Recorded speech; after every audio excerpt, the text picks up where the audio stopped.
eza pasi pe mawa penza ezopesa somo na pasi kotala baleki bana na biso bandeko na biso kose livre na bapratike ya bosoto boye kosangisa nzoto na baniama oyo ezalaka bato mingi babandeki koyoka yango kaka na masolo na mosika me kotala yango komona yango ata na filme to na foto me oyo mpenza omona ke wi bato oyo yo okoki ozala mpe oyebi bango bazopratike yango. En tout cas, ça fait mal. Ça fait très très mal. À travers le monde, et ça la makana. Kinshasa na biso et koti mingi ba pratique oyo. À partir ya ba expatrié mutubaye na ba pratique oyo ya kosangisa nzoto na ba nyama. Bango mutubaye nango ba tout ce qui est ba européen o ba tondi na Kinshasa ba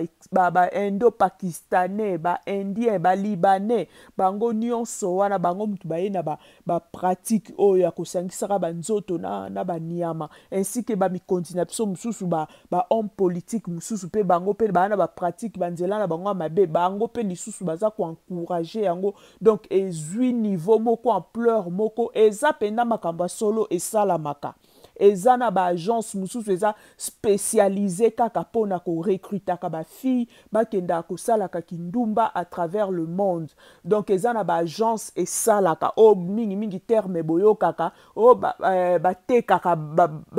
bango ba fille o batekaka bango na Brazza batekaka bango na Nigeria batekaka bango na ville boy bakenda ponga pe na yeba ya fille moko ye bango babanda ko koteka bango na Nigeria. Imaginez otiki famille na ona Kinshasa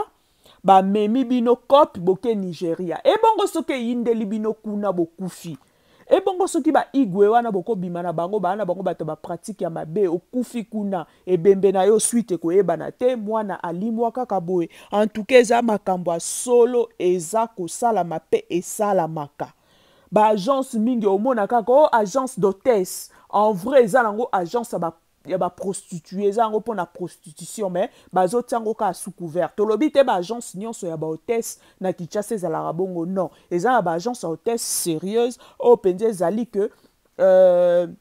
basalaka kaka mosala na bango kocouvrir kotravailler na bacérémonie baagence ya solo ezali mais baprostitue mingi bakoma siko kolata image wana babimisi yango neti mwa société moko boye baza mpo bafille baza comme bahôtesse mais en vrai bazosala na bango kindumba mpona kobomba prosénétisme na bango po bakanga pona boyebi ba proxénète bakangaka bango siko po abimba bacouvrir musala na bango bakoma mingi kotia mona tie agence d'hôtesse donc tango yoko ya kuna o baza déjà na circuit bayebi ke eza nango pe na CC ezaka nango pona ba masolo donc eza pasi pe mawa eza ba makambu eza kosalama bakonzi ebele bazaka na ba pratique wana. Je connais même une histoire d'une fille yepe bango babande pe akokende kope pa mukonzi moko boazalaka pe ministre plusieurs fois d'ailleurs tokotanga na biso kombote ayebani ba opa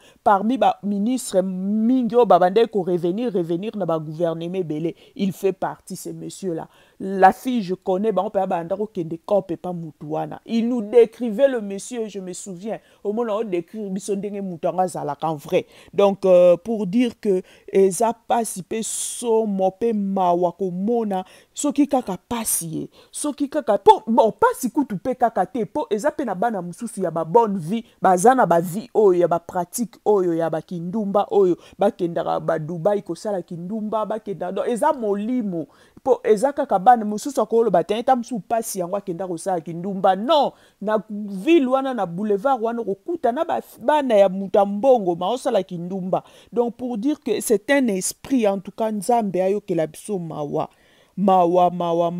ba agence oyo en tout cas l'état faut alandela yango bien ba fille ebele ba vie ezo beba bango kaka boye ba keya ebi kaka agence anini tanga kokoma d'hôtesse d'accueil tanga kokoma kunale babandi ko kotisa bango non eza ba kope yaka ba marché yaka bokatsa Pointe Noire butu